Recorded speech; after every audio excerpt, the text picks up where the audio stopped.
What? What? Sorry. Go. What? Don't interrupt the intro. Hey guys, welcome out to the Turn-Based Comedy Podcast, brought to you by Turn-Based Comedy, because Turn-Based Comedy is Turn-Based Comedy. Clearly. What is going on? I am Herao, and with me is two special guests of the special podcast here. And this is the greatest intro ever, because somebody messed me up. You want to go first, or? I was thinking the Americans would go first, but sure. Oh, okay. We should have talked about that. I'm KFang. I'm Denton. And this is Turn-Based Comedy. And it's not funny at all. Anyway. Not really. Clearly a very organized introduction. We're great at taking turns. The sad part is we've had like an hour and a half conversation before we recorded this, which makes this even sadder. That's actually pretty accurate too. It's not sad. The only thing about it that made it sad was the fact that we were stuck in that conversation for about an hour because Ben was having audio issues. Yep. Hey, they happen. I'd also like to point out it's like 2 a.m. for me now, and when I agreed to record this, it was 12:30 a.m. So if I start to get weird, then you guys know why. If you watched the last Stream of Terror last Thursday, I was delusional, and I was just telling really, really bad stories I shouldn't have been telling. Like when you lost your virginity. Hey, it happens. Anyway, if you've watched a previous podcast of a former website we were all a part of, we were pretty gaming heavy, concentrated just on the gaming aspect of life because fuck everything else. But we wanted to try something new with this podcast, and our new website in general, turnbasedcomedy.com. I haven't said turn-based comedy enough. I'm trying to burn it into my head so I don't say something else. But we're gonna... An unnameable, certain, graphic website. Well, then, I'm going to have to ban Denton from the podcast from now on. Anyway. I swear I'm just drinking milk. We're not naming names. Not name dropping. There is a reason we decided to change up our brand. Part of it was we wanted to start fresh and have a new experience. Part of it was graphic. Anyway. Too many similarities with another competing website. Yes, too many similarities. Anyway, I'm just seeing a name and that's it. With this podcast, I wanted to open up the doors and not be gaming heavy. With that said, let's talk about Destiny the game. Yeah, I was about to say, let's move away from gaming and talk about gaming. One of the biggest releases as well, too. So we're on a great start for this new direction. Alright, so Destiny is this really highly hyped game for the past 2 years-ish, since E3 2012, I believe, or it might have been E3 2013. Whenever Bungie split off from 343 is when they started revealing it. But this thing has been hyped since the day the trailer showed up at E3. Yeah. And everybody, I need this game. And it came out, and there's a lot of people that are still saying that this is the greatest thing ever, but there are a lot of people that are a little disappointed about this game. Yeah. Not living up to its hype, and Bungie themselves kind of shitting on their fan base, so to speak. Well, what you got to consider is with 2 years of hype and with a previous game like Halo behind it, Bungie's never going to fulfill the expectations that everyone had of it. And I feel like hype is one of those really bad things, especially with one of the later topics we're going to discuss. I feel like the whole entertainment medium is kind of corrupted nowadays, like for lack of a better term.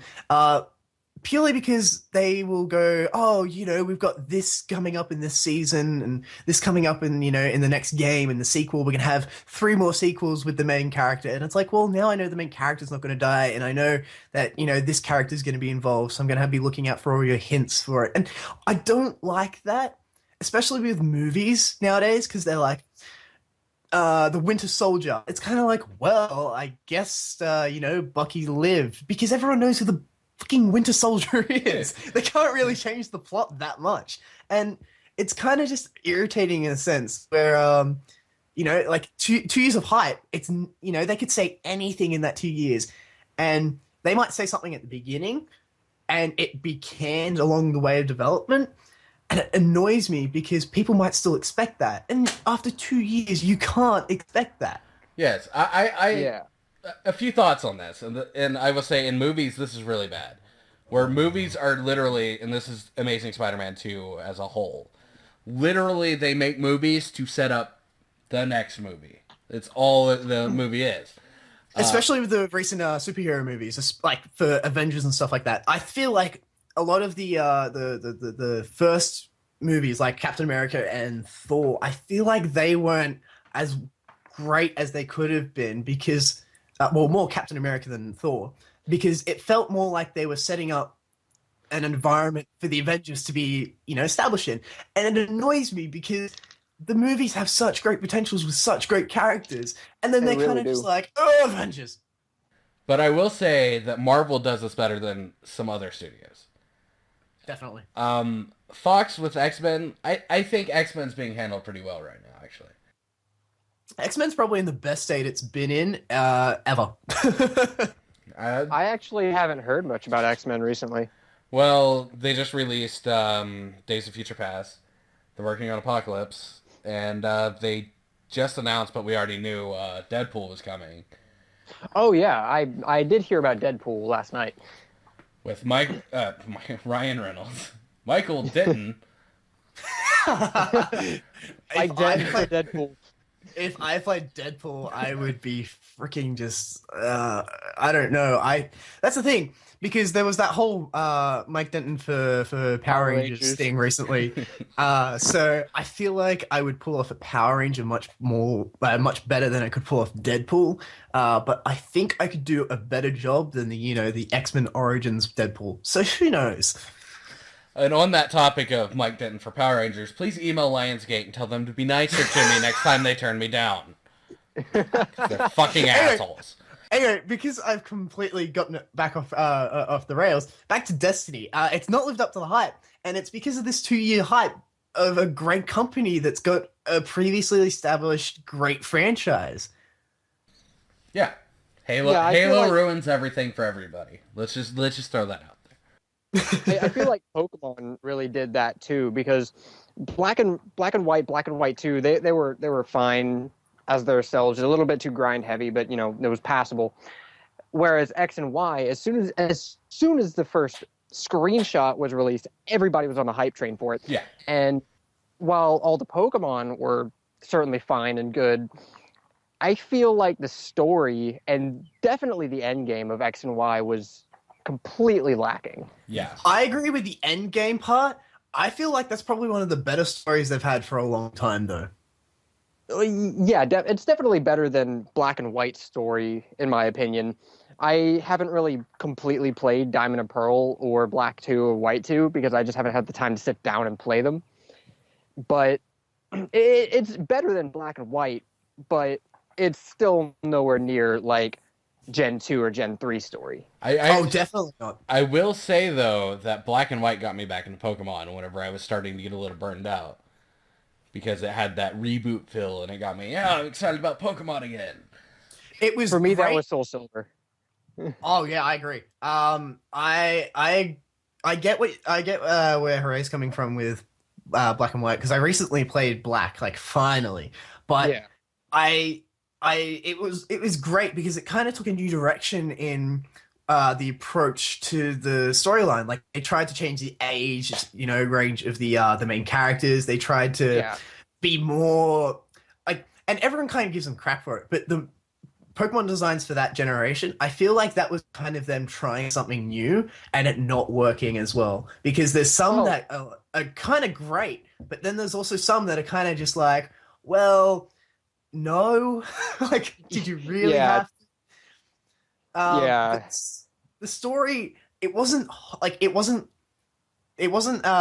want to burn Nintendo for the story, but it could have been better. However, it was great that they kind of took it in a new way where it was more morally questioning than the previous ones, I feel. Oh, definitely, by far.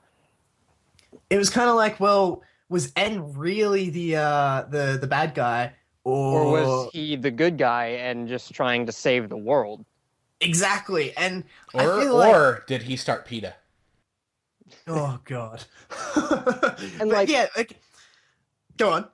you can argue that Team Aqua, Team Magma, they're kind of along the same lines, but at the same time, they were kind of just trying to completely wipe out the world and then rebuild it in their own eyes. Team Magma wanted to expand the land. Team Galactic completely wanted to just destroy the world and create a new one. Whereas N, he just wanted to make the world a better place. And stop the And animal fighting.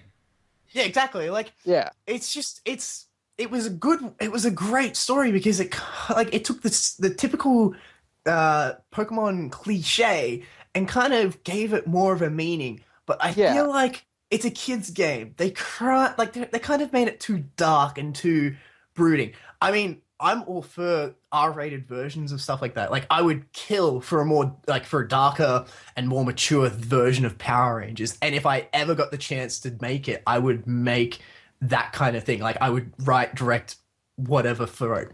But Deadpool Rangers. like, You really want to go on Power Rangers, man. no, like I feel like with Power Rangers, there's so much potential for like going into the characters and stuff like that. And every time I've been rewatching the seasons recently, like I always keep going. It would have been great if they went into that. Like they'll mention something in the season and never really go into it. And I feel like it's one of those.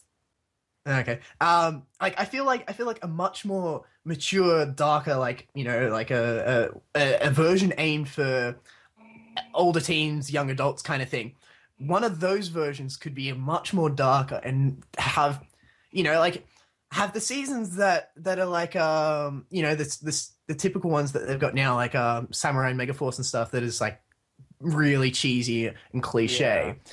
And But then dull to a also, point. kind of, but also have like the progression of Harry Potter. Like Harry Potter 1, you could show that to any kid and it's great because it's got everything. And like even adults had something for them to enjoy. Power Rangers, I feel like they need to take a step from that. But I would love an entire season of just like Harry Potter 7/8. A Power Like, Rangers. Yeah. yeah, Power Rangers. It would be so great to to actually go into people die and like that people have all these darker experiences. I would love for that in a Power Rangers series. And like I say, like if I ever got the chance, like I would definitely be involved in that production, whether it was writing, directing, or shooting it or some way. But that's just a little selfish fanboy thing. But again, like that's like I'm trying to link it back and I'm just losing the words. Like with Black and White, they kind of did that. They did that. They did exactly what I wanted, but for Pokemon, not Power Rangers. And Pokemon, it doesn't need it. It's purely for kids. Whereas Yeah. Power Rangers has got a very broad audience. Whereas Pokemon, no one really plays it for the story. Yeah, I can agree there. The few people I know that play Pokemon for the story, my girlfriend being one of them, they're completely fine with it. But I play Pokemon competitively, so I can't really say, oh, this story is a bunch of bullshit. This story's fucking amazing. I focus more on the competitive aspect than all the little plot holes and such. Exactly. Like the older the player fan base kind of thing, the less they seem to care about the story, unless there's someone who's studying the story for some kind of like production assessment or analysis or whatever. Yeah. I enjoy the story. Just throw that out there. I like play the games for story. stories. So Oh, the story's story- great. You can enjoy the story no matter what, but it's all a matter of, are you focused more on the story or the gameplay? And the older the older a player gets, especially for Pokemon, it starts to shift more away from the story and more towards the gameplay. Oh yeah, definitely. And to get back to Destiny, like with the whole hyping stuff, like everyone knows, well, kind of knows Omega Ruby and Alpha Sapphire are going to be, and the hype for that has been amazing purely because Hoen's supposedly the most popular generation, and I Gen feel like 3! I. Hoenn fanboy right there. I I want feel my like goddamn trumpets. I feel like it's going to let a lot of people down because the exact same situation with Destiny. It's got a lot of hype. It's got a lot of popularity. People are going, oh, it's going to be the greatest thing because of all the past history with it. And I feel like Yeah. so many people are going to be let down. More than likely, because they've already said it's not going to be direct remakes like Fire Red and Leaf Green, Soul Silver, Heart Gold were. They've said it's going to be the same region, just different events or some. I haven't been following it too closely because I don't want too many spoilers. But I kind feel of like like the idea of a new game in a old region though. I like that as well. Definitely. I always felt like a one big open world Pokemon game with all the regions would have been great, especially with all the capabilities of all the new systems now, like much more storage space and everything. I feel like it would be great, but even then, they did it once with Generation 2, and they never did it again, and it really frustrated me because then they even redid it for the remake of Soul Silver, and then they added some more stuff. They added more story into that, and it was great. But I feel like they're never going to do it again, which really frustrates me. The only time they've kind of repeated a region was Black 2, White 2, and See, that was literally the same region with a few extra towns, not an I can entire new region. I can kind of sort of understand it because like Johto and Kanto, they were in fucking I don't know some suburbia area. I don't fucking know. Hoenn was in the tropics. Sinnoh was all the way up in the goddamn mountains in the more snowy areas, and Black and White, they were more around forests with kind of like a city, and I don't know where in the world that would be. And then Black and White were supposed to take place in New York, so yeah, and X and So- Y in France. like you could have the traditional like boats and trains and stuff to take you to the other regions, but I don't know. We all have Pokemon that fly. Yeah, Yeah.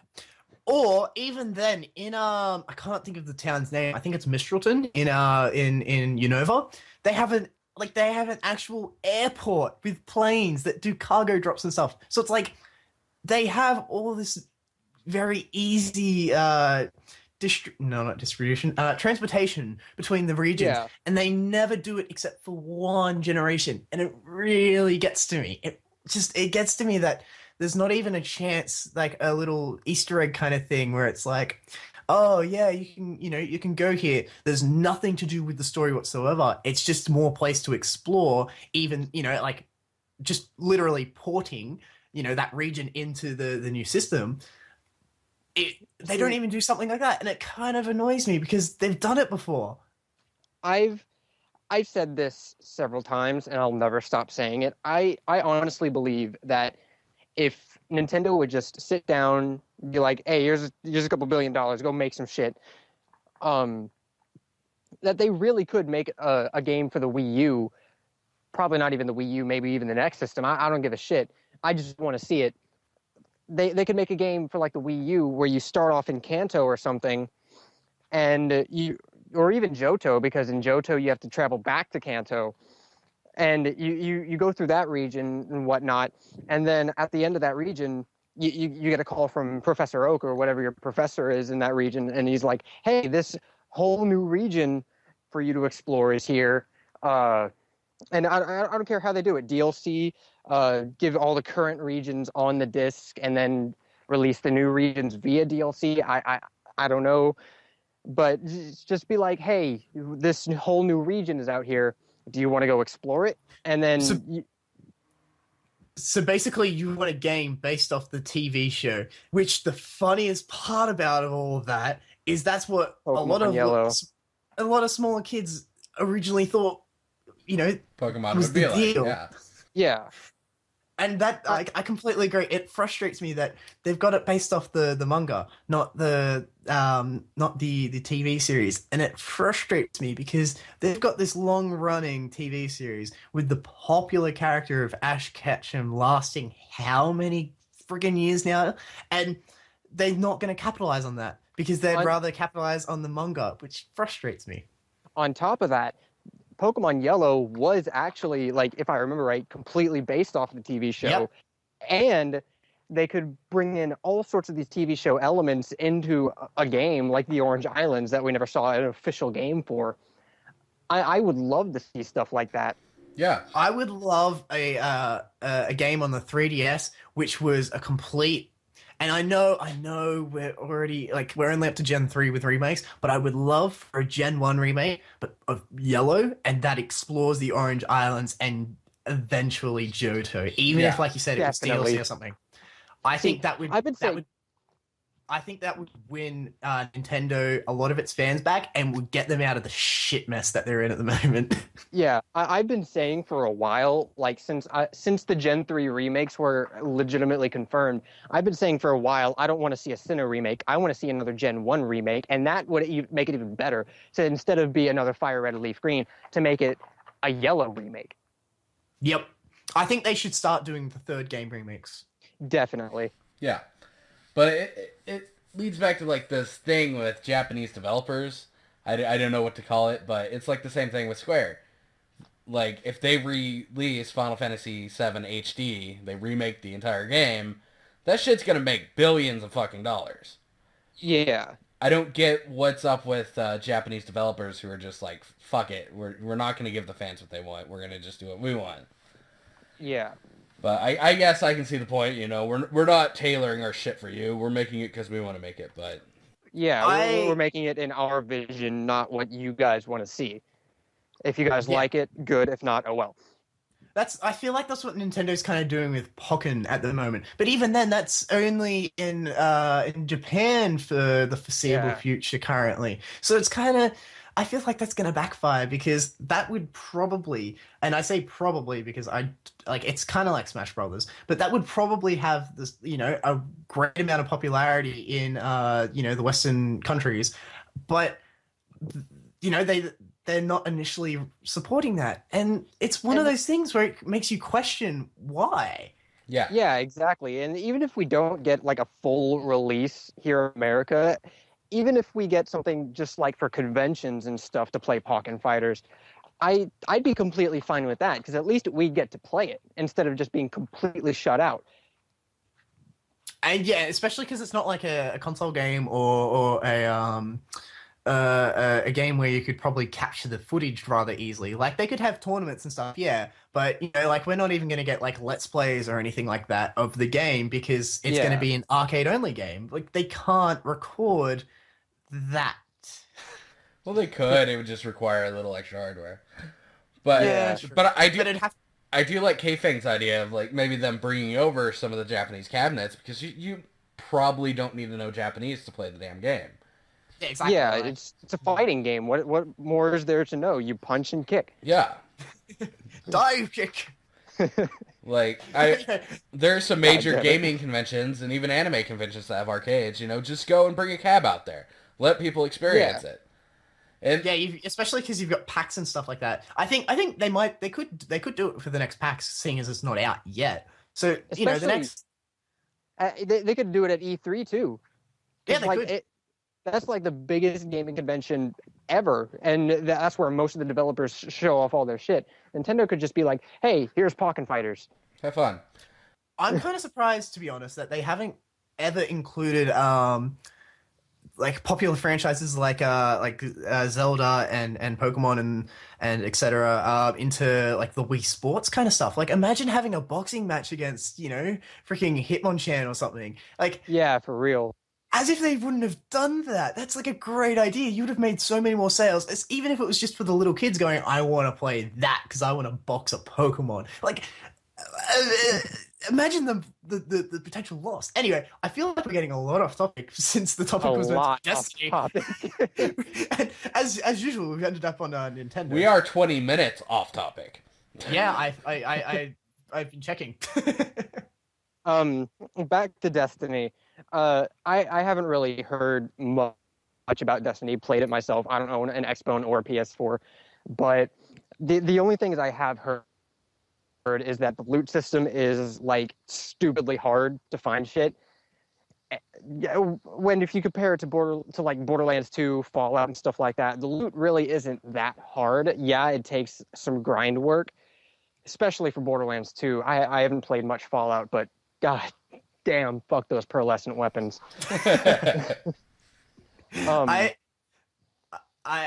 Just to add on to that, with the recent update that they did to fix up the cave farming exploit that people were using, it's just going to be even more of a grind. It's going to be even harder to get the loot, and I would probably describe it as a torturous experience. You have to grind for hours to get anything to help you advance to the higher levels, which kind of frustrates me. Like I get the system, but I feel like it's kind of excessive. And I know because it's an MMO, which not many people will actually accept that it's an MMO. Like that they have to have a system that's that kind of toughness. But I feel like it's excessive. Definitely. Like I still play Dark Ages, which is a 1999 game. And for the longest time in that game, monks were just completely neutered, and they were just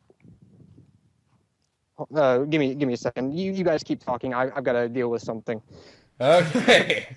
Well, yeah, like I feel like Destiny was kind of torturous, and apparently what's going to happen is more balancing issues and stuff like that, and more loot farming fixes. So it's frustrating that kind of thing is going to be happening, that it's only going to get harder to complete that game, and like some of the achievements in that game, and I know not everyone plays it for the achievements, especially if you use a PlayStation, but I go for achievements.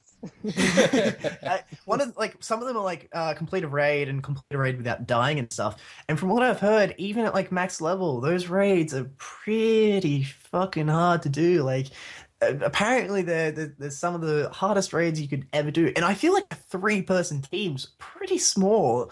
I mean, in games like World of Warcraft, when you have like essentially limitless potential for what powers and equipment you can use, I feel like it kind of works in that system.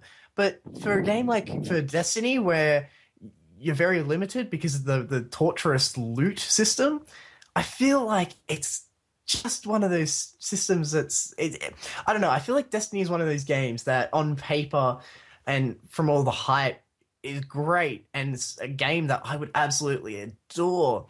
And from everything I'm hearing from practical gameplay, it sounds like a game that I would rather avoid for the rest of my life. Yeah, for real.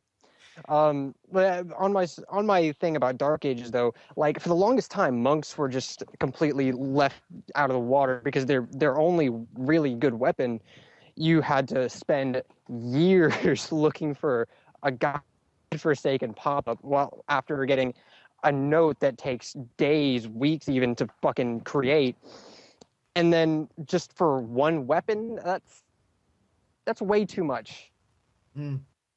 Way too much. And if Destiny goes to that, I don't think I'll pick it up because I've already got one fucking torturous MMO. Yeah. From what I hear, that's essentially what it is now. Basically, to quote, get people to play the game longer, they make the meaningless tasks so much more meaningless by making them last, instead of, maybe 2-3 days, like they make it last 6 months. Yeah, for real. And like Simon's Quest, even back in the NES days, they did that too with the fucking hearts and shit. Yeah. I like how you struggled to get there, but you finally got to NES. Yeah, that I was slipping over myself there for a minute. But yeah, so from what Bungie said in official posts on their website and stuff, that they're basically going to be balancing more and making it harder, which frustrates me. But I feel like Destiny is only going to go downhill from now. Yeah, probably. Unless they completely turn their shit around and just start making absolutely incredible raid bosses and shit like that are a joy to fight against, I don't think the tedium of it, and even then, it'll get pretty tedious after a while with these abominous loot drops. Mm. I honestly don't think it's going to be in a good position either. I think it's had its short-lived peak, and it's just going to take a rather big fall. Especially, what was it? They shipped, was it $500 million worth of stock for before release, and then they came out and said it was actually $360 something million. So they overcompensated by about $200 million. But like, it's still impressive. But it's just, it feels like one of those things where it's just like, like it's they expected so much from it as well, and it's already not performing quite where they thought they would be. And I don't know. Although from what I hear, it's very addictive. Yeah, definitely. I would imagine an MMO of that caliber being pretty addictive. And another thing that I've heard about it, I'm not sure how true this one is, but they're taking sort of an EA approach and not giving the people the full game and sort of releasing it through DLC. Yeah. I don't know how I feel about that. I hate it. Do you want to know what I think?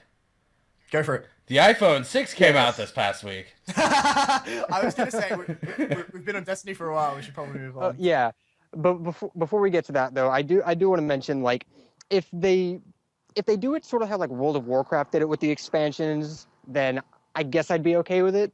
But doing, like, the EA games, just completely giving a portion of the game, the rest of the game being on the disc, but you have to unlock it through paying for DLC, don't do that. I prefer the WoW expansion packs over microtransactions any day. Exactly. iPhone 6. iPhone 6, yep. iPhone 6. What a flop that was. Well, complete flop. Well, if you wanted an LG Flex and didn't want an LG phone, you're in luck. Are you? No. Are you? I honestly would just take the LG phone over the iPhone 6 because I don't want my goddamn phone bending in my pocket.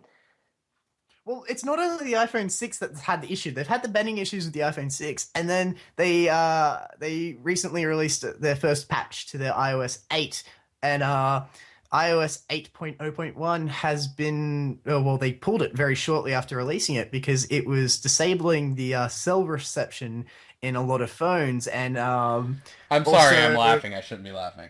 Good thing I haven't updated my phone to 8.01 yet. Well, they pulled it because cell reception was being lost, and the other one was the Touch ID feature in iPhone 5s and iPhone 5Ss and iPhone 6s was lost and apparently very exploitable in the update. And it was already exploitable anyway. But apparently it basically rendered the iPhone 6s that weren't bent unusable completely. So I feel like a lot of iPhone 6 users are going to be pissed off because they kind of went already. Yeah, exactly. They kind of went, here's the new phone. You can pre-order it from now. So many people did it, and like 2 days later or something, it was released and shipped to people. And it was just. It makes you feel like they didn't put a lot of thought, like they were trying to rush a product to compete with Samsung. Yeah, and even then, you're a little bit late. Yeah, 4 years too late. Just a little bit late. But I honestly feel people, for the most part, present company excluded, people who buy iPhones are gonna defend Apple to death, no matter what. Hey, I have an iPhone. Apple needs to get their shit together. I will never defend Apple for something that big. I probably wouldn't defend Apple for anything. The only time I'll defend Apple is when it's like one of those urban myths and stuff like that.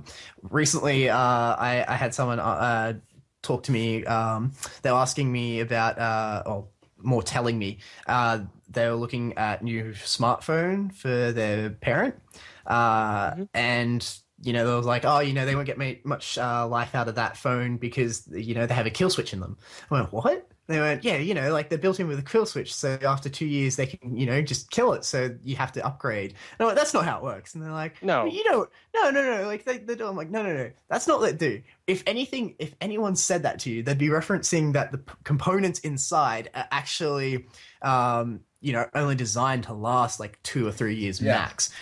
I mean, And if you could put kill switches in in anything, everything with the warranty would have a fucking kill switch in it. definitely. I'd be sitting here watching TV, and all of a sudden my warranty ends, and my TV just dies. Which means it's totally fucked up.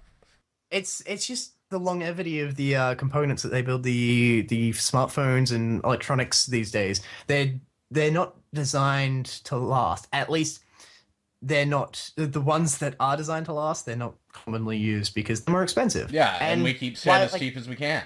That's just the world we live in. The cheapest stuff's always going to be the stuff that doesn't work as long and, probably not as well, purely because the stuff that does last long costs so much, and that makes everything else cheaper. And then when they're cheaper, the more expensive stuff doesn't sell, so it gets more expensive. And it's, it kind of makes a bigger division. It's kind of like, well, you're either going to have it for, 5 days, or you're either going to have it for 5 years. And that comes back to the whole technology moves at such a pace these days, and so many people, at least in America, I can't speak for other countries, people live in this world, this little bubble, that they want the newest, prettiest, nicest thing, especially when it comes to technology. I wouldn't want to be using a laptop from 2003. I would. I mean, if it works, why get rid of it? I kind of detest that. I know. Continue. I've got a big story. You can tell your big story. Yeah. Or like KFang finished. I don't know. I'm an asshole. It doesn't matter. Oh, Okay. Okay. Go. I'm gonna shut up. Mine's really short, so I'll just get it over with. My computers have always been really outdated when I got them because I haven't really had the most money to get computers, so I never really had an up and coming, piece of technology. But my computers always worked, so I never really saw a reason to complain about it. So I guess that's just me.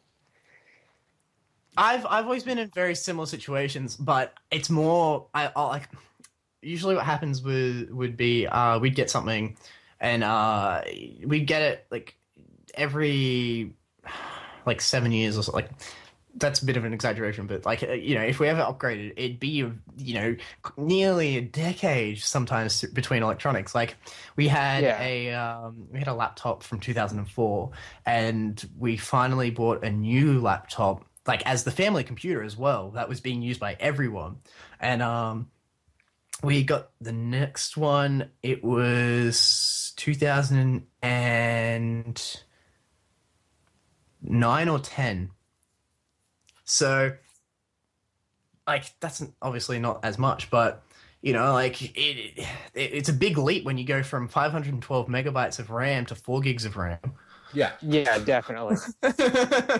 So, because like you definitely see the difference between technology progression, especially like between like early 2000 and late 2000. There was a definite increase of quality and speed and prices of electronics. RAM definitely came down a lot. Memory definitely came down a lot. Like that's probably why we got 4 gigs of RAM when we had 512 megabytes. Like it seems like nothing, but at the time that was like top of the line, and that's why we got it. Yeah, definitely. We tend to get stuff that's going to last a long time because like longevity. And honestly, I've got an iPhone 4S. I've had it since I've had it since it was brand new out of the box, from like a month after they were released. So this is essentially brand new, from release day, and it's still lasting. And it's like its only real fault is a battery. But because I know how to repair batteries, I can actually repair the battery myself, and it's only like a $20 fix. And that's the only problem I've ever had. I haven't even had that. The only issue I ever had with my iPhone 4 back when I had it before I got the upgrade for Christmas, The only issue I ever had was that my screen was cracked, and that was my own dumb fault. Yeah, and even then, screen replacements aren't that expensive. Like if you Yeah, go to exactly. eBay, Like my cousin broke her screen, and then she got, well, it wasn't her screen, it was the back of her phone, and she cracked that completely to hell and got that replaced for like $20 ish.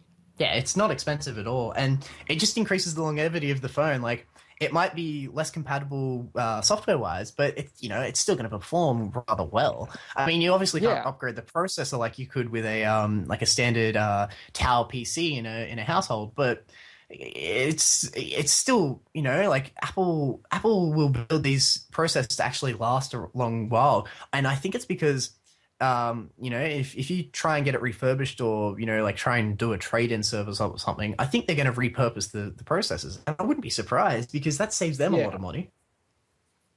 Indeed. Yeah, definitely.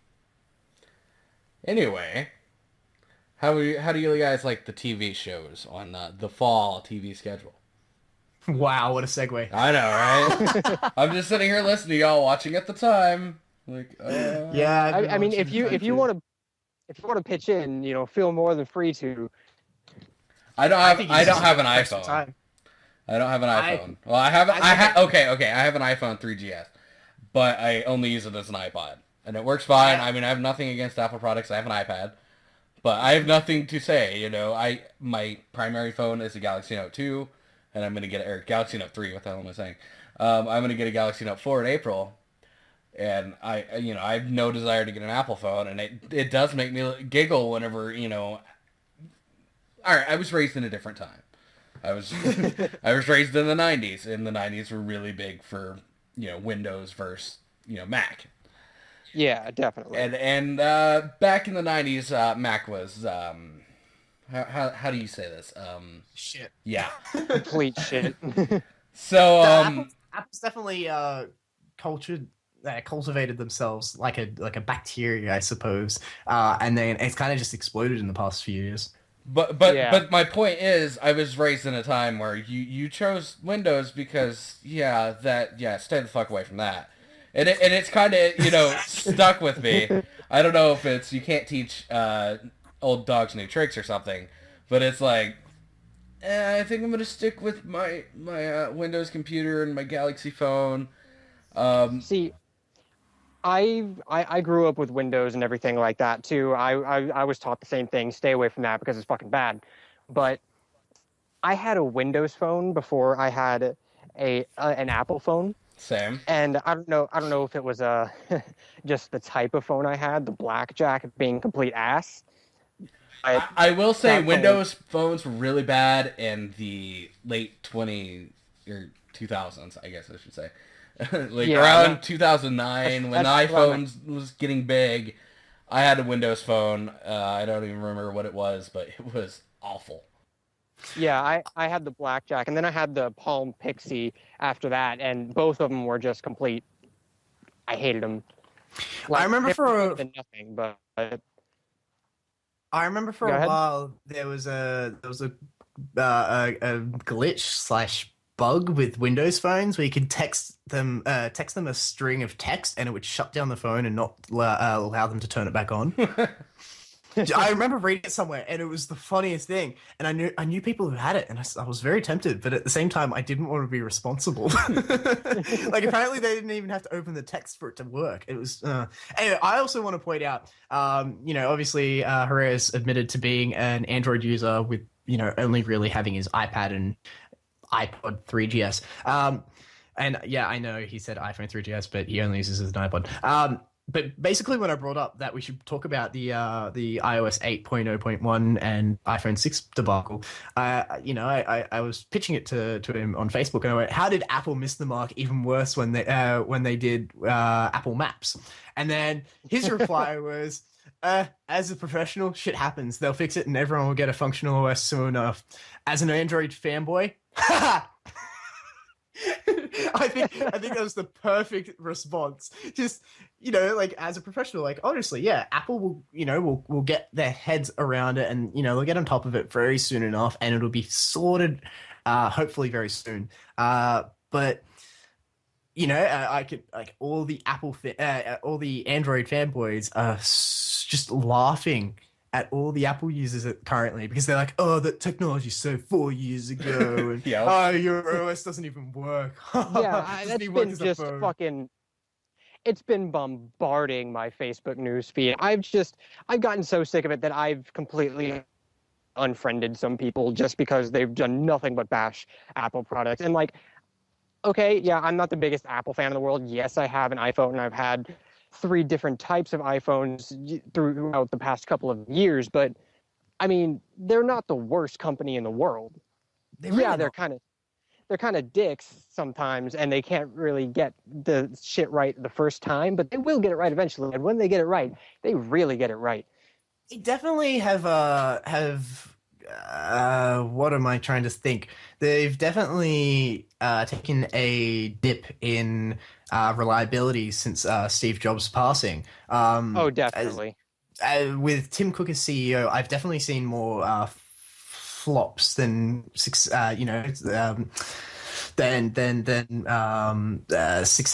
that would have been achieved with Steve Jobs. And it's annoying because so many people are like, "Oh, Steve Jobs was a technical innovator." Like, yeah, there's a lot of stuff he was really innovative with, but it was generally also the team behind him that did it. But at the At the same same time, time, a lot of that stuff was already existent, and it's kind of frustrating that so many people didn't actually see that. I will always say Steve Jobs was a beautiful marketer, or whoever, at least whoever wrote his scripts, Yeah, because that's what Steve Jobs was. he could sell anything, and he was just a great face of the company. I mean, yeah, he built the company and started the company, so it makes sense. But he was definitely a great salesman. And I think, with Steve Jobs as a face of Apple, it was a great move. And, with his passing and Tim Cook stepping up into the CEO position, it's definitely taken a dip. And don't like, I'm not like clearly, either the technical team's taken, a big difference in suffering, or Steve Jobs was definitely a big, quality tester kind of thing, Yeah. yeah, and it really makes me worried to see like if Bill Gates passes when he passes, is the same thing going to happen to Microsoft? Are they just going to get someone new who can't really fill But the shoes of the predecessor? Bill Or Gates hasn't been the CEO of Microsoft for a long time. Yeah, I and I think that coincided with Windows Vista, so it's already happened. Yeah. I mean, okay, I good mean, point. Windows 8 kind of missed it a lot. A lot, But definitely. Windows 7 hit it right on the yeah, head. Windows 7 was 8 amazing. too far. But if you look at history of Windows, you have like Windows 95, awesome. Windows 98, not so awesome. Windows Windows XP or Windows 2000. It was Windows I wasn't 2000 was alright. Windows really around for ME that. was apparently really bad. Windows XP, 13 thumbs up for me. I only have 2, but 13 of them. And then they go Vista, and I personally never had that many issues with Vista, but I could see why people had issues with them. And then Windows 7 came out, and I fell in love again. Windows 7 was definitely a much more finished version of Windows Vista, and you could easily tell it Definitely. was great. And I will say about Windows 8.1, I have on my Microsoft Surface, which is a tablet laptop thing. If you don't know what that is, I'm sure y'all all do. But it works really well for my tablet laptop thingy. If I had it on my primary computer, I'd kill myself.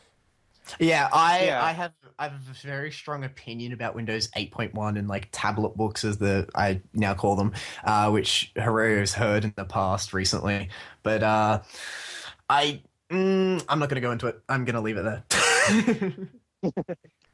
Alrighty. See, Then. Windows 8 for me is very hit or miss. Like, it's not too terribly bad. It's a lot like Windows 7, but at the same time, a lot of the design choices really just what was wrong with the traditional start menu? What Exactly. the fuck? Why did we I need will- tiles at all? I mean, Exactly. Like, add tiles if you want, whatever. Just give us the option to disable it for those who don't want it. yeah. I will only say this about Windows 8, that the fact that it can use 512 gigabytes of RAM, whereas Windows 7 could only use 128 gigabytes, is a great thing. Too bad anyone that actually will use that amount of RAM uses Linux. Fair enough. Yeah. That's all I'm gonna say. On that note, We The should definitely fall change TV topic. schedule. yes, this past week, the only show I watched of our little list of talking was Gotham, so we're going to start there because I can actually talk. Gotham, which is, of course, the backstory of Detective James Gordon from the Batman series, played by Ben McKenzie as a young James Gordon. What did you all think of Gotham, if you watched it? I don't have. Well, I do, but haven't been paying attention to much TV. It is on Hulu for free, so... I'm also not that much of a DC fan, period. I'm Marvel, so, it just never really occurred to me to watch it. So maybe I'll take a look at it on Hulu later. I don't know, but as of right now, it doesn't interest me.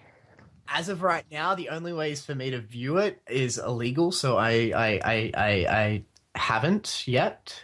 But it's definitely on my my to watch list.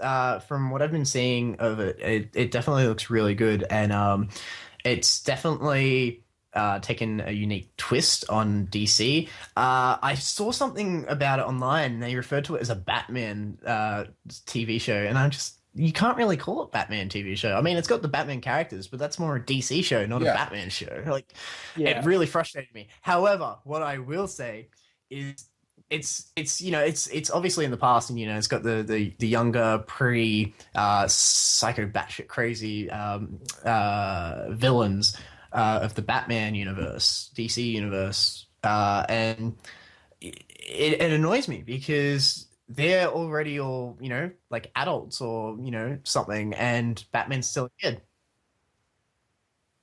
I saw Selena Kyle was meant to be like 12, but she does not look at 12. But the rest of them actually, like, they look at, at I least, think like, the actress who plays her is 13, actually. that's scary. She does not. Like, she at least looks 20s. But yeah, from what I've seen of the other characters, they look like they're at least mid to late 20s, and that kind of frustrates me. Like, because at that point in time, Bruce Wayne is meant to be how old? About 12. Like, yeah. So when like, he's at least 15 years off being Batman, meaning they're going to be 15 years older. So they would be like nearly 50s.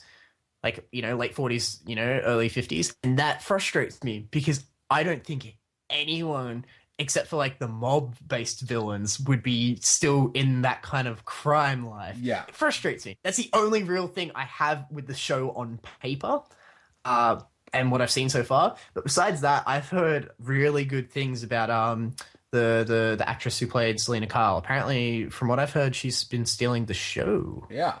Which is strange because she didn't have very many lines at all. Well, like, that's how the internet is, though. Like, all the minor characters, they always steal the spotlight.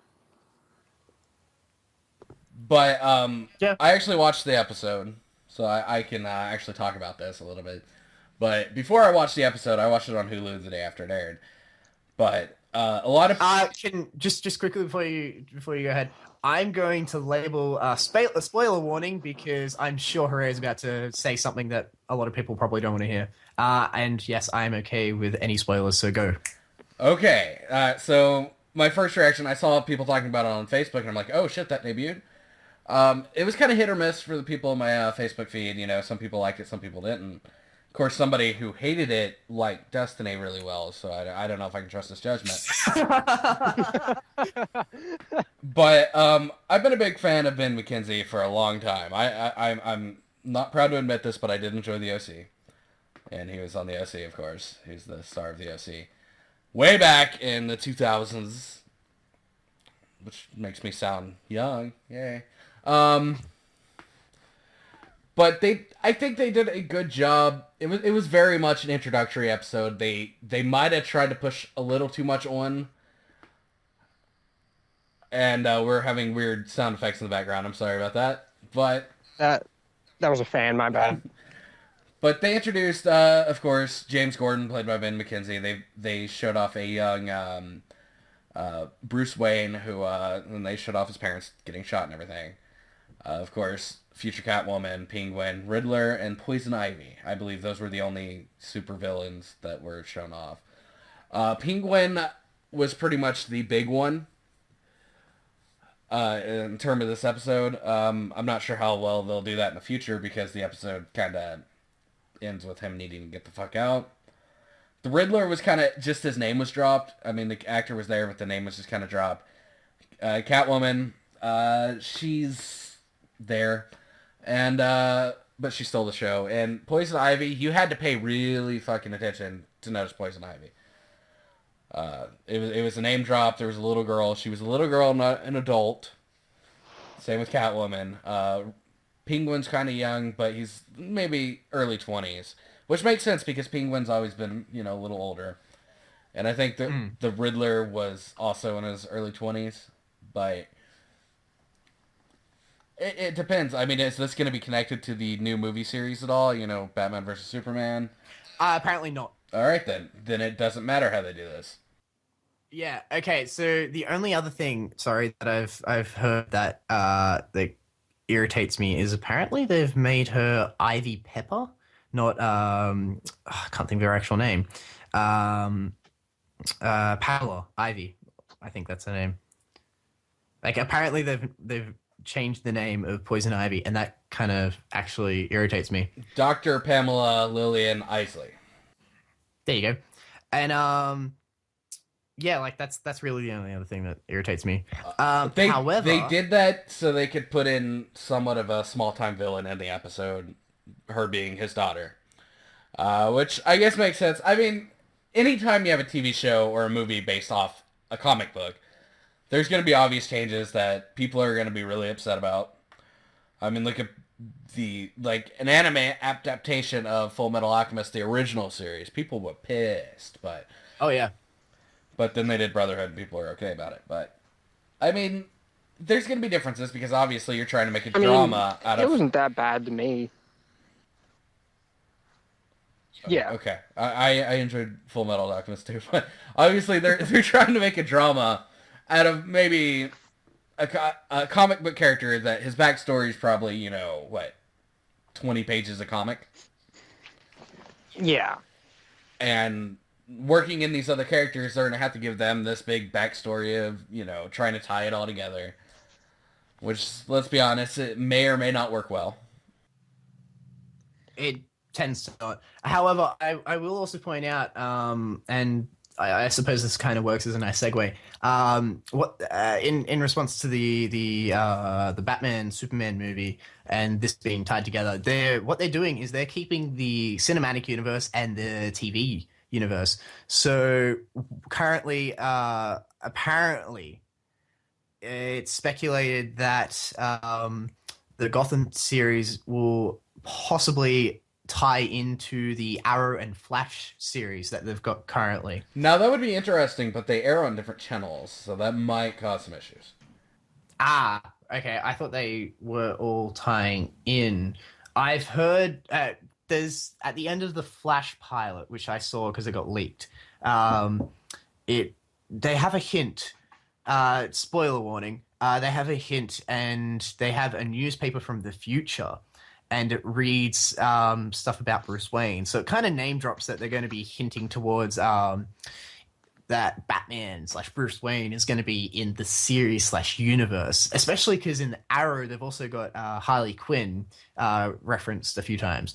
So it's clear that they're going to incorporate Batman / Bruce Wayne at least. Which is interesting within itself because Smallville, which aired before Arrow did, way back in the day, 2000 through 2004 or something, 2010, whatever. They made it clear that they weren't allowed to use any Batman material ever. That's why Green Arrow became such a big part of Smallville in the first place. Yeah, I have no idea what's happened with it, but it very well could turn out that these two shows, these three shows really, that Gotham and Arrow and the Flash are all connected. However, I wouldn't be surprised if Gotham was going to be its own standalone thing. I honestly would prefer it. However, if the DC universe of Flash and Arrow is going to expand to include Batman, I think it's just going to confuse people. Yeah, especially with two different channels, because if you go with Arrow and Flash, you're not having an adult Batman, or at least a Exactly. teenager Batman or something. Well, even then, they could always do a Dark Knight Returns kind of storyline like they're doing for the movie. And like there's a part in Arrow season 2, I think it is. Oh no, it's season 1, I think. And Oliver Queen says to his partner John Diggle, "You know us billionaire vigilantes," and it kind of hints that Oliver knows that there's another vigilante, and they've season 3, for all the promotional material that they've been releasing, they've been publicly announcing that Ra's al Ghul and the League of Assassins are going to be the main story arc of season 3. So it's interesting because they're mainly Batman villains. Yeah. They're mainly Batman-focused villains. So, and I think the problem with that is because Batman's much more well-known than, say, Green Arrow. So his villains are therefore known better, that's a word, good.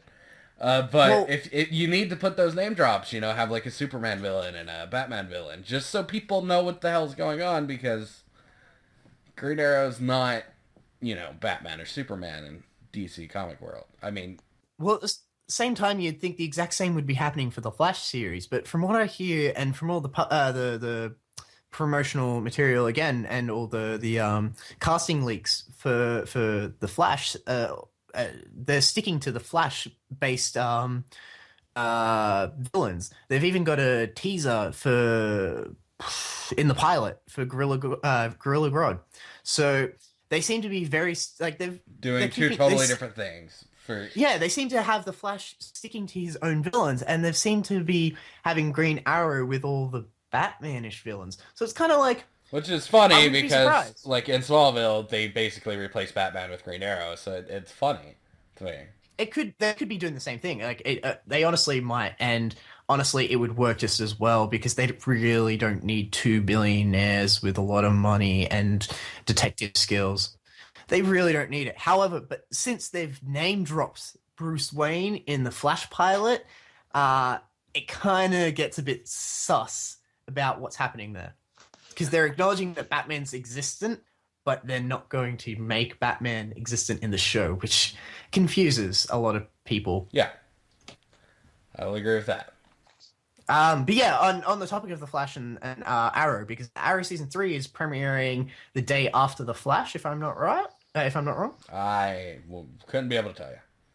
I remember seeing. I was going to say this earlier. I'm really obsessed with the Arrow series, and I've been following most of the season 3 hype. But I've also been trying to keep away from it because I don't want too many spoilers. Because what's his name?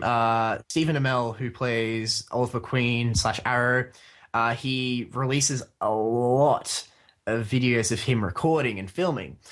And like, as great as that kind of stuff is, I don't like watching it until the season's kind of finished. So I kind of like follow to kind of go, okay, he's been releasing this kind of stuff. I'm going to go back and watch it. But I'll definitely watch all like the season trailers and like the teasers and stuff, because that's public stuff. Like, that's not behind the scenes stuff.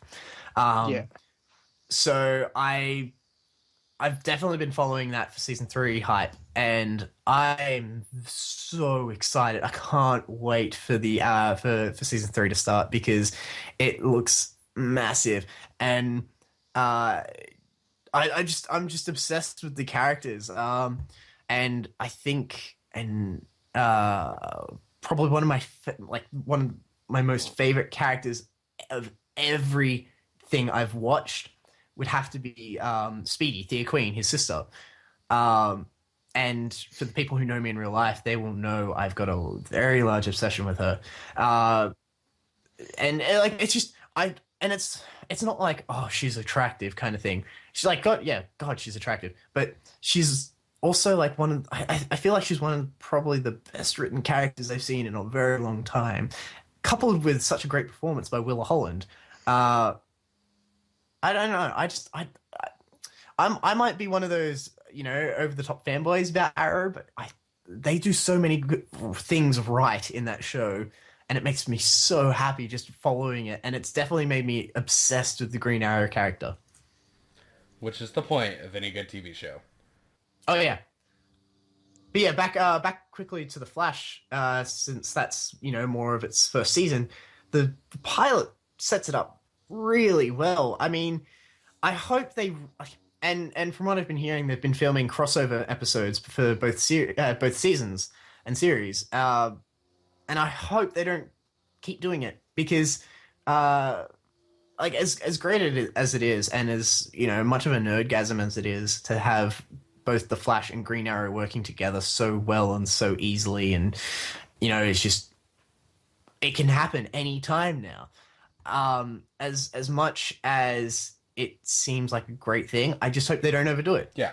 Purely because I think that's where Smallville kind of went bad, because they're like, oh yeah, it's a show about Superman, and then it was like the DC universe, and like every episode was, more people and more characters, and I don't want that to happen. I want the two shows to be separate, and only the heroes kind of crossover. That be the only real crossover. Definitely. But yeah, I'm really excited for the Flash to actually kick up and get it on its own feet, and I'm really excited for season 3 to start for Arrow.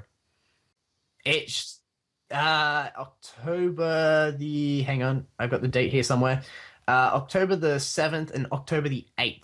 Which is not this week. That'd be 2 weeks from now. Yeah. Yeah. Anyway, so this was the quote-unquote 30-minute podcast.